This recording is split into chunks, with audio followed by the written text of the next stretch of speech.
জয়পুরহাটে জনবসতিপূর্ণ এলাকায় ফেলা হচ্ছে পৌর শহরের ময়লা আবর্জনা। উৎকট দুর্গন্ধ দূষিত হচ্ছে এলাকার পরিবেশ, ছড়াচ্ছে নানা ধরনের রোগবালাই। এতে ভোগান্তি পোহাতে হচ্ছে পথচারী সহ সাধারণ মানুষ।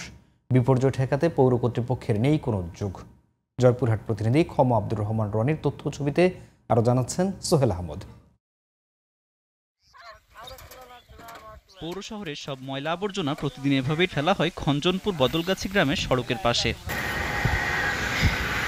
ময়লা আবর্জনার পচন আর উৎকট গন্ধে নষ্ট হচ্ছে এলাকার পরিবেশ। নানা ধরনের রোগে ভুগছেন অনেকেই, শুধু এলাকাবাসীই নয়। ময়লার ভাগাড়ের এই দুর্গন্ধে পথচারী ও রাস্তায় চলাচলকারী বিভিন্ন যানবাহনের যাত্রীরাও এখন অতিষ্ঠ। খুব দুর্গন্ধ, আমাদের থাকা খুব সমস্যা।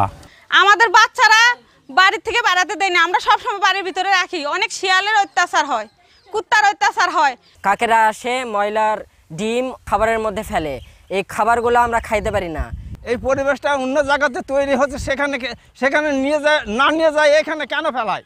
আধুনিক পদ্ধতিতে ময়লা আবর্জনার ব্যবস্থাপনা করা না গেলে পরিবেশের বিপর্যয়ের আশঙ্কাও করছেন পরিবেশ কর্মীরা। এতে করে পরিবেশ দূষণ হচ্ছে একদিকে, এই আবর্জনাগুলো যদি এখানে না ফেলে কাদিমপুর ফেলা হয়, ওখানে আধুনিক এবং বৈজ্ঞানিক পদ্ধতিতে যদি সঠিক প্রসেস করে জৈব সার তৈরি করে আরও সমৃদ্ধ হবে। ময়লা আবর্জনা অপসারণে যুগোপযোগী উদ্যোগ নেওয়ার কথা বলছে পৌর নির্বাহী কর্মকর্তা। আমরা এলাকার লোকজনকে আশ্বস্ত করছি যে অতি শীঘ্রই, অর্থাৎ এক সপ্তাহের মধ্যেই আমাদের নতুন যে স্যানিটারি ল্যান্ডফিলটি নির্মাণ করা হয়েছে, সেখানে আমরা বর্জ্য ডাম্পিংয়ের ব্যবস্থা আমরা করেছি এবং সেখানেই আমরা ফেলাবো। পরিবেশ রক্ষায় ময়লার ভাগাড় দ্রুততম সময়ে অন্যত্র স্থানান্তর সহ প্রয়োজনীয় সব পদক্ষেপ নেবে পৌর কর্তৃপক্ষ, এমন প্রত্যাশা এলাকাবাসীর। আব্দুল মালেক, জিটিভি নিউজ।